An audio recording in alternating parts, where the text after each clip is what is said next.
Hi, I'm Tara Schmidt, a registered dietitian and host of On Nutrition, a podcast from Mayo Clinic where we dig into the latest nutrition trends and research to help you understand what's health and what's hype. There's a lot of wild stuff out there, so we'll be keeping it science-based, research-informed, and practical. Mayo Clinic's On Nutrition. New episodes every other week, wherever you get your podcasts.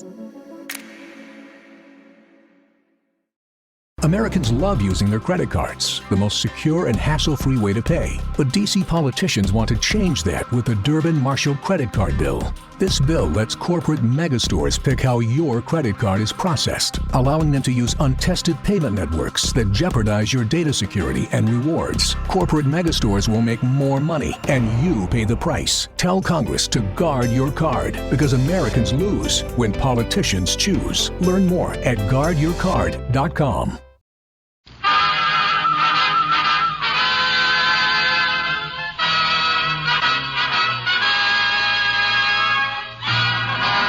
Of the Texas Rangers, starring Joel McRae as Ranger Jace Pearson. Another authentic reenactment of a case transcribed from the files of the Texas Rangers.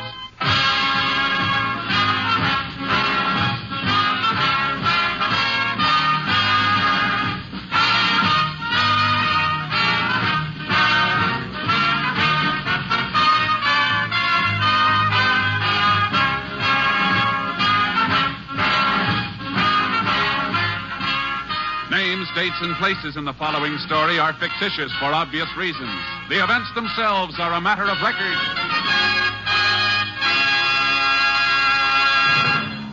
Every day, Monday through Friday, there's top entertainment all day long when you set your radio dial to NBC.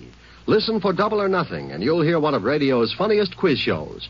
Yes, Walter O'Keefe consistently comes up with great comedy entertainment Monday through Friday on Double or Nothing. Listen, and you'll agree. And then there's the program with a heart, Strike It Rich. The grand entertainment that Warren Hull brings you every day on Strike It Rich is just what the doctor ordered if you suffer from the housework blues. From Chicago, Tommy Bartlett brings you Welcome Travelers and interviews with the many interesting guests who each day pass through the Windy City. And for more fun, listen for Bob and Ray, those two zany comics. Then there's Music and Charm with Dave Garroway. So remember, every day, Monday through Friday, chase your blues away with the wonderful daytime programs on this station of the NBC Radio Network. And now, here's today's Tales of the Texas Rangers.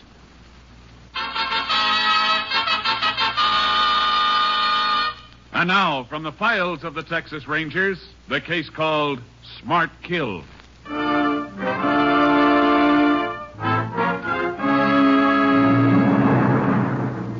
It is approximately 11 o'clock on the evening of May 14th, 1939.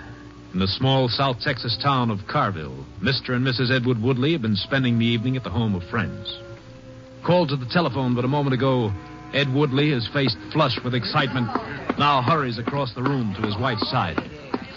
Amy, I just... Martha. I thought Yes, dear. Martha, come on. We got to get out of here. Ed Woodley, have you taken leave of your senses? Here, I picked up your coat and purse. Quick now.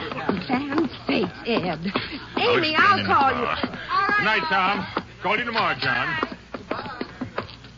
The world's this all Never about? mind. I'll explain in a minute. In this side, Martha. Push over. I'll drive. Well, I never.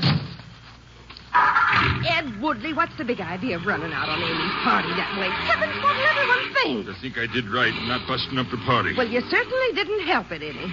Now, would you mind telling me why you made such a spectacle of yourself and why you're driving this car like a maniac? Martha, that phone call was from Sheriff Fuller. He said our feed and grain company's on fire and burning like fury. Oh, no, Ed. That's what he said. Look off there. You can see the flames in the sky now. Oh, Ed, why didn't you tell me before? Well, couldn't see any point in tell about it at the party. Would have busted it up for sure. I'm sorry I spoke like I did. I don't blame you. Oh, I sure hope the fire department's there. We'll know as soon as we get around this bend. Oh, Ed. Yes, Sheriff was right. She sure got a good start. The fireman can hardly get near it. It's really burning, Martha. It's Sheriff Fuller. Got his hands full, keeping folks back. No, that's fair enough, folks. Step back. Please, keep back. glad you got here, Ed. I'm afraid she's pretty much on the way. It's bound to go up like tinder, Sheriff. She's piled high with feed, grain, and cotton. Yeah. Oh, I sure wish I could get in there for just about 2 minutes, though. Don't you dare try to get near there. I said I wish, Martha. All my ledgers in there. Don't know how I'll ever get straight on paperwork. Firemen are having a terrible time getting close. You can feel that heat all the way over here. Thank the Lord it didn't happen when someone was in there. That's your office right where that window is, isn't it, Ed? Yes, but mine just... Oh! Well, Martha, no, what is it? The window. I saw a face, a man's face. Calm down, Martha. The way the flames jump around, you just imagined it. Yeah, there's nothing there now, Miss I Woodley. tell you, I saw a face at that window. Then it seemed to fall back inside. Martha, please. Could anyone have gotten in there tonight, Ed? Of course not. There isn't. Look now. What? Sheriff, she's right. Yeah. There's someone in there. I know. I saw him just before he fell back again. We've got to try to get him, Sheriff. How, Ed? You're gross before you got anywhere near. We can't just stand here. There must be something we can do. Just one thing, ma'am. Pray for him. It's too late for anything else.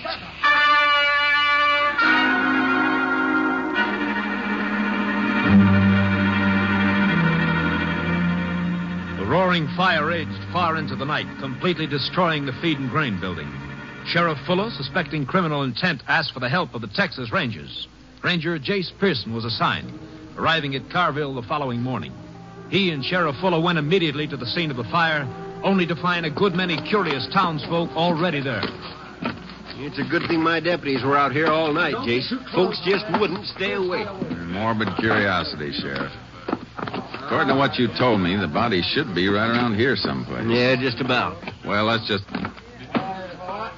Over there, Sheriff. What is it, Jace? What we're looking for? Or what's left of them. Good Lord. That's awful. Fire's a pretty awful thing. Hey, watch where you kneel, Jace. Hard to tell what's burned through and what's still solid. Yeah, I know. Fire did a real thorough job. It's not going to be easy getting an identification on him. He's too far gone. I was afraid of that. A fire like this didn't just roar up in a minute, Sheriff. It took time. If this fella, whoever he is, wasn't drunk or hurt, why didn't he get out? I never thought of that. I want to see the front and back doors, Sheriff. Sure thing. This way, Jace. Here's the back door right here. Sure not much left of it. Well, this helps. Padlock, huh? Yeah, a big one. The lock's from the outside. Still locked. Let's get to that front door. Over this way. Be careful, Sheriff. A lot of these spots still hold their heat. Yeah, I know it. The front door should be about here someplace. This is it. Look at it, Sheriff. Another padlock. This one locks from the outside, too. I guess that answers your question of why he didn't get out. It sure does. It couldn't have been an accident. He was put in here. And that makes it murder with malice, Sheriff. That figures. Well, what's the next move? Right now, there's only one important thing. Identification of the body. As soon as the JP's through with him, we'll have an autopsy performed. Sure not much left of him to work with. I know. Maybe his teeth will tell us something. Yeah, but that'll take some time, Jace. We won't be just standing idle in the meantime, Sheriff. There's a lot of work to be done. A lot of work.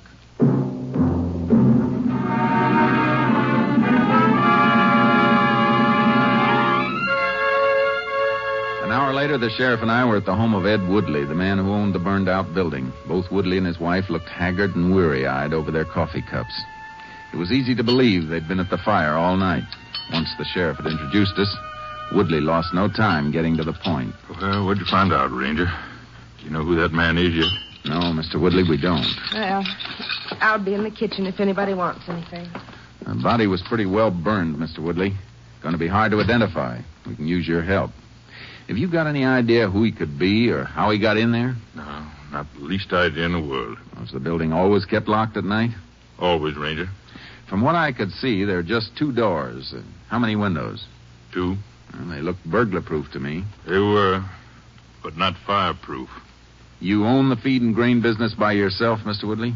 No, Sam Taylor's my partner in the business. He's got that formula joins mine. I see. Mr. Woodley, who else besides yourself has a key to the building? Why, there's only 2 keys, Ranger. Sam's got one and I got the other. Yeah, this is mine right here. Where can I find your partner? I'm afraid you'll have to wait on that, Ranger. Sam's been on the road for more than a week. He does the traveling for us. Think he's in Dallas now, but he should be home in a day or so. You think, Mr. Woodley? Don't you know? Well, Sam's not much of a hand for phoning me, Ranger. What do you mean? He and his wife, they only been married about a year. Guess you'd call him a kind of lovesick fella. When he's on the road, he does all his phoning to his wife. We'll look her up. I don't suppose I've been much help to you, Ranger. Just can't figure how a thing like this could happen. Be a lot easier to figure later on, Mr. Woodley. After we find out who the man was in the fire.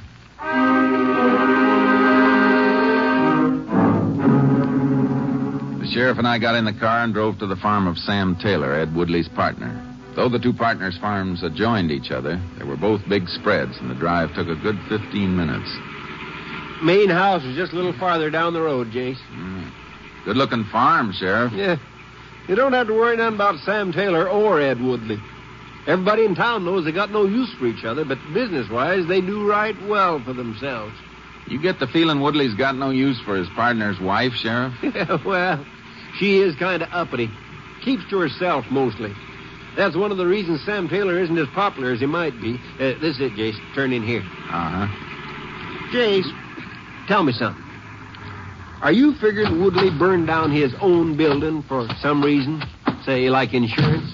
It doesn't figure. If he wanted to do that, he sure wouldn't put a body in there. You're right. That don't make sense.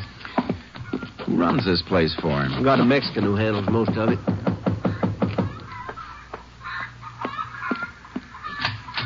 Yes? Oh, Sheriff Fuller. Oh, morning, Miss Taylor. This is Ranger Pearson. Ranger? Howdy, ma'am. Is there something I can do for you? We'd like to talk to you if we may. Of course. Won't you come in? I hope we're not interrupting anything. Of course not. What gave you that idea? I thought I heard you talking to someone. Oh, that must have been the radio. You'll have to forgive the house being so untidy. I haven't been able to get at my housework, what with people phoning to tell me about the fire. Excuse me, I'll just turn that radio on. Won't you sit down? Thank you, ma'am. Now, what can I do for you? It's about your husband, Mrs. Taylor. Mr. Woodley says he's out of town. That's right. He's out of town working while Mr. Woodley stays at home. Can't even prevent the business from burning down. You know that there was a body found in the fire, Mrs. Taylor? Well, so I hear. We'd like to talk to your husband. Exactly where is he now? Well, how could he possibly have anything to do with us? He's in Dallas. Where's he staying? At the Barclay Hotel. Have you heard from him since he's been away? Yes, he called me from there night before last. And you haven't heard from him since? No. That's what we wanted to know. Thanks for your help, Mrs. Taylor. You're quite welcome. Ranger, have you any idea yet who could have started this fire? We're more interested in the man who died in it. Of course. Goodbye, ma'am.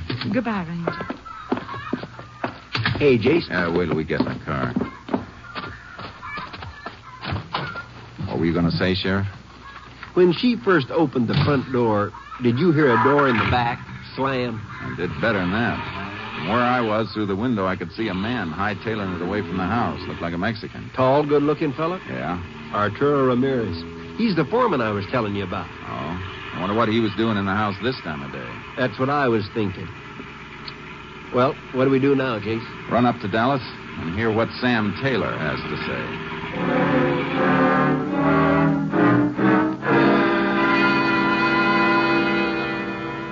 We made good time on the road, and at 5 o'clock that afternoon walked into the lobby of the Barclay Hotel in Dallas. As we approached the desk, the room clerk, a fussy little man about 50, looked up at us over his bifocals. Yes, sir. Can I help you? What room is Sam Taylor in, please? Oh, he's in room 401. Or was that 403? Just let me check on that, will you, please? You know, Jace, if Sam Taylor had anything to do with that fire, being registered here would give him a pretty strong alibi. Yeah, I know. I'm terribly sorry, sir.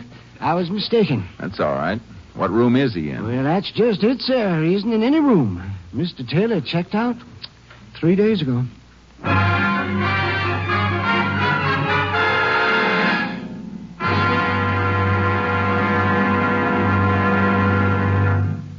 In just a moment, we will continue with Tales of the Texas Rangers, starring Joel McCrea as Ranger Jace Pearson. You've seen it happen time and time again. Children playing. A ball rolls into the street. A child rushes after it. full in the path of a speeding automobile. Perhaps the driver stops in time. The chances are he can't.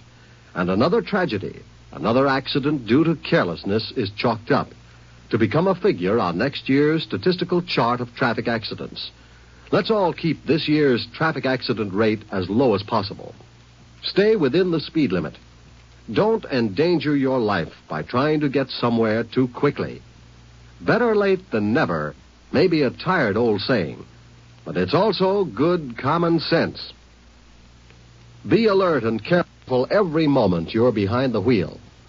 Never drive after drinking. Stick to your side of the road and watch for warnings at grade crossings. Remember, it's your life that's at stake. You can't afford to be careless. The life you save may be your own. And now we return you to Tales of the Texas Rangers. We continue now with Tales of the Texas Rangers and our authentic story, Smart Kill.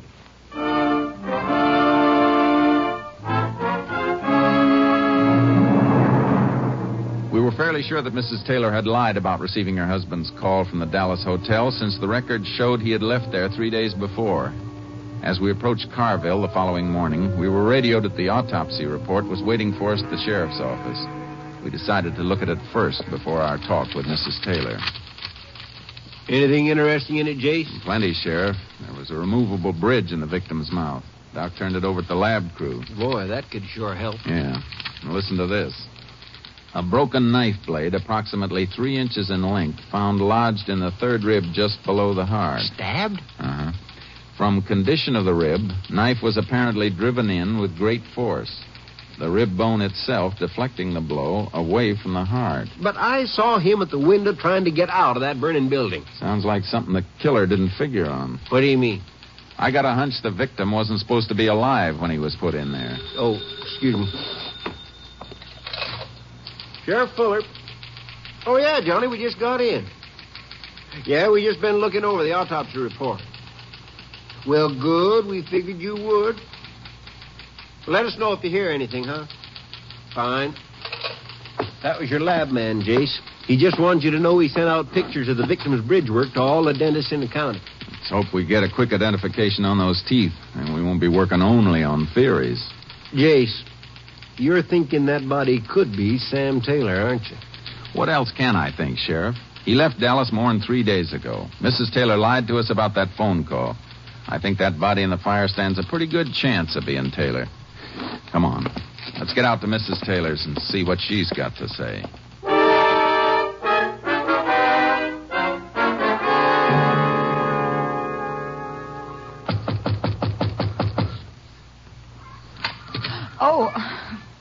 Good morning, Ranger. Sheriff Fuller. Morning, Miss Taylor. We'd like to have another talk with you, if you don't mind. Well, would it be all right if I dropped around the office later in the day instead, Sheriff? I think it's important enough that we talk now, Mrs. Taylor. Very well. Come in.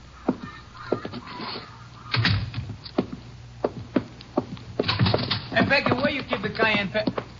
Oh, I'm sorry. I didn't know that you had visitors. Well, that's all right, Arturo. This is Ranger Pearson and Sheriff Fuller. Arturo Ramirez, our foreman. Ramirez? Senores, glad to know you. Arturo's not only our foreman, he also cooks the best Mexican food in the state. He's making enchiladas for lunch. Now, if you gentlemen would care to stay... Oh, thanks just the same, Mrs. Taylor. It's a little early for lunch. Well, of course, you won't be ready for a while yet. Sí, senores. Good Mexican cooking takes a lot of time, you know. It must be started early in the day. Well, if you have no further need of me, I return to the kitchen. Buenas tardes, senores. Mrs. Taylor, why did you tell us your husband called from Dallas 2 days ago?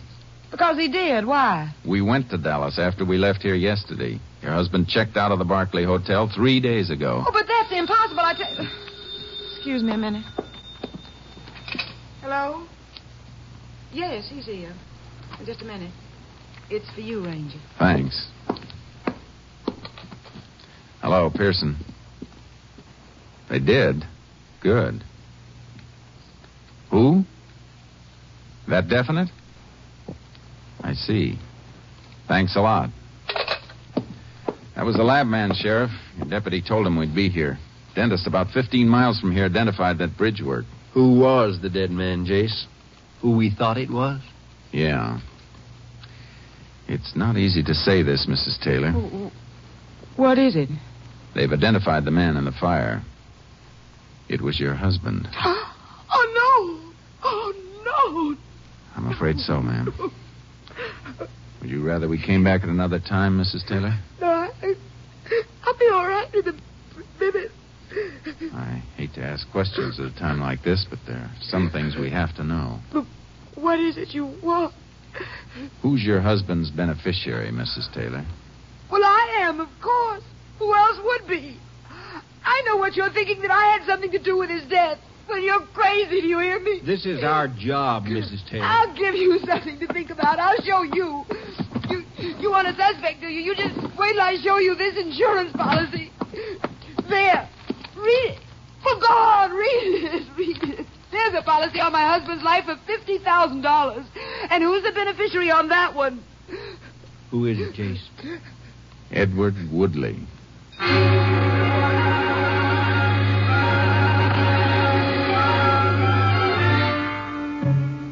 The sheriff and I left Mrs. Taylor, got in the car, and drove to the adjoining farm of Ed Woodley. I wanted to know about that policy I'd just been shown. Why, sure, Ranger. That policy's been in effect for about 3 years. One of those personal policies. Why was it taken out? Well, it's pretty common practice when two partners are important to a business. Ask any insurance man. If Sam dies, I collect. If I die, he collects. Why didn't you mention it when we were here before? Didn't see any reason to. I still don't. Why are you so interested in that policy anyway? Because you're about to collect on it. The dead man in the fire was your partner. Sam? Well, but how did he... Are you sure, Ranger? We're sure. I think you better come down with us to the sheriff's office, Mr. Woodley. What for? Why? Because you profit by your partner's death. That could be a pretty good motive for murder.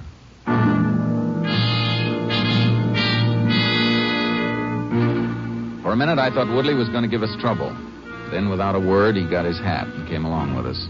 When we got to the sheriff's office, we left Woodley with a deputy and went into the inner office to see Johnny Blanche, our lab man. He was packing the dead man's effects in a cardboard box as we entered. About finished up, Johnny? Yeah, there's nothing much more I can do until I get this stuff to the lab. Hope we didn't keep you waiting too long. Oh, no. I've been making out a receipt for you, Sheriff. I'll just sign it and get along. Can I see that receipt, Johnny? Sure thing. Here you are. Thanks. Wallet, pen, coins. Anything wrong, Jace? I'm sure I listed everything. Johnny, would you mind if I take a look at that box? Oh, not at all. Everything there? Yeah. Everything you got on your list, but I don't know. Something's... Wait a minute. The key. Where is his key? What key? The one Taylor used to get in the building. Well, there wasn't any key found on Taylor's body. Well, if there wasn't, we got the wrong man sitting in the outer office. How do you mean, Jace? Don't you see, Sheriff? There were only 2 keys to the building, one for each partner. Taylor's is missing. Now, if Woodley were the killer, he wouldn't have to steal Taylor's key. You mean someone used Taylor's key to get him into the building? Sure looks like it. Yeah, but, Jace, Mrs. Taylor'd be the only other one who could profit by her husband's death. And she wouldn't have the strength to get him in there. Unless she had some help. Yeah, but who? That Mexican foreman of hers. He seemed obliging in a lot of ways. Maybe the motive wasn't money after all. Yeah, they were pretty friendly. Sheriff, let's you and I pay another visit to the lady who was so broken up by her husband's death.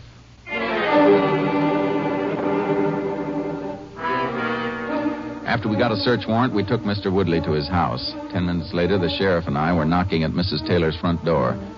There was no one home. We decided to wait till she showed up. 30 yards from the house was Ramirez's shack. The door was unlocked, so we went in and looked. Jace, this drawer here is just crammed full of expensive shirts. Something interesting here, too. What do you got? Expensive piece of luggage. And look at those initials. S.T. Sam Taylor. It sure doesn't stand for Arturo Ramirez. More shirts. Guess he didn't have enough room for them in the drawer. Yeah. Well, this sure proves Taylor came back home. Yeah. Probably found Ramirez in the house. That's what started it all. Hey, wait a minute, Jace. There's a car coming. Could be them. Leave the bag here. Let's get outside. We can just about meet him at the house, Sheriff. I want to hear them explain what we found in that shack. They'll try. You seem to like it here, Ranger. You visit so often. This'll be the last time, Mrs. Taylor. I'll put the car away, senor. You leave the car right where it is, Ramirez. Get out of it and come over here. See, I come. Mrs. Taylor, I got a search warrant here. I'll start with your handbag. Well, you've no right to do this. Here's the key, Sheriff. Same kind Woodley has. That's my husband's keys. That's the first time you've told the truth, Mrs. Taylor. What about you, Ramirez? Me, senor? Yes, you. You got an idea where we can find half a knife? Knife? What knife? The one Mr. Taylor was stabbed with. You're crazy. Here's my knife. Yeah, shiny and new. But how are you going to explain Taylor's shirts and luggage in your shack, Ramirez? I want to hear that. Ramirez, you fool. A $40 bag and a couple of dozen shirts you just couldn't resist. What? Eh? I didn't mean to do it. Keep your mouth shut, Ramirez. He started to fight with me. It was her idea to make the fire so it would look like an accident. Ramirez! I won't die for you. I won't. Hold it, Ramirez. No, you let me go, senor. I said hold it. You stupid fool, Ramirez. I can't stand the sight of you. I wish I'd never seen you. You won't have to worry about that anymore, Mrs. Taylor. I don't think you're going to see each other for a long, long time.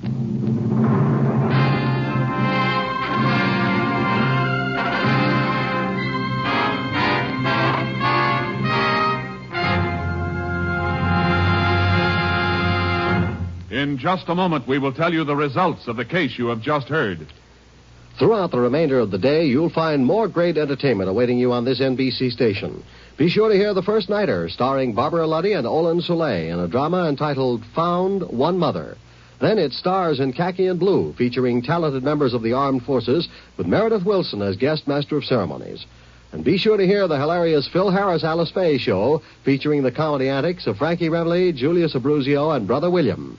And remember, too, that Theater Guild on the Air brings you Over 21, the hilarious comedy of Army life by an Army wife, Ruth Gordon, who will star in the air play along with Van Heflin. Later tonight, Jack Parr will be around to ask the $64 question. Sunday is fun day on NBC because of the many fine shows sent your way to add to your listening pleasure. So remember, for fine entertainment all the rest of the day, keep tuned to this station of the NBC Radio Network. At home or away, at work or at play, wherever you go, there's radio. And now back to the conclusion of today's Tales of the Texas Rangers. And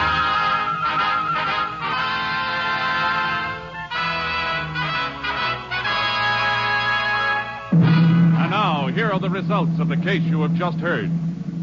On July 11th, 1939, Peggy Taylor and Arturo Ramirez were tried for the murder of Samuel Taylor. They were found guilty.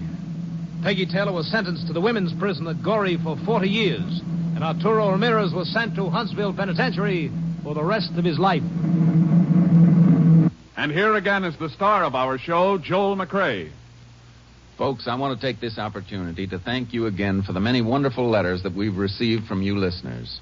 Hearing from you brings us just a little closer to our family of friends who listen to Tales of the Texas Rangers each week. I want to tell you a little story about our good friend and technical advisor, Captain M.T. Lone Wolf Gonzalez. Several years ago, Kilgore, Texas, found an oil field at his front door. In 8 weeks, the dusty, sleepy little village of 900 population became a sprawling, brawling city of 25,000. Strangers streamed in by the thousands, and with the good people came the motley horde of confidence men, gamblers, and professional thugs. Soon the honest, hard-working people of the community found themselves at the mercy of these racketeers. Gonzalez was ordered to go in and clean up the community. In his first offensive, he rounded up 500 persons whom he considered undesirable and clapped them in jail. When I asked him how he could tell the good people from the bad, he said, "Well, in those days it wasn't hard at all. I just looked at their hands. If they had working man's hands with calluses on them, I figured they were trying to make an honest dollar. But if their hands were smooth and lily white, I reckoned they weren't up to too much good, and into the who's-gal they'd go. Wasn't wrong very often either. So long, folks. See you next week." Next week, Joel McCrea in another authentic reenactment of a case from the files of the Texas Rangers.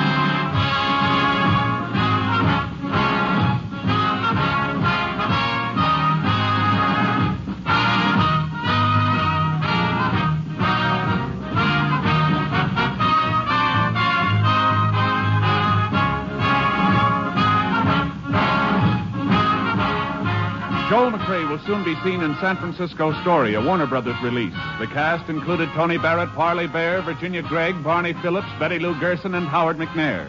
Technical advisor was Captain M.T. Lone Wolf Gonzalez of the Texas Rangers.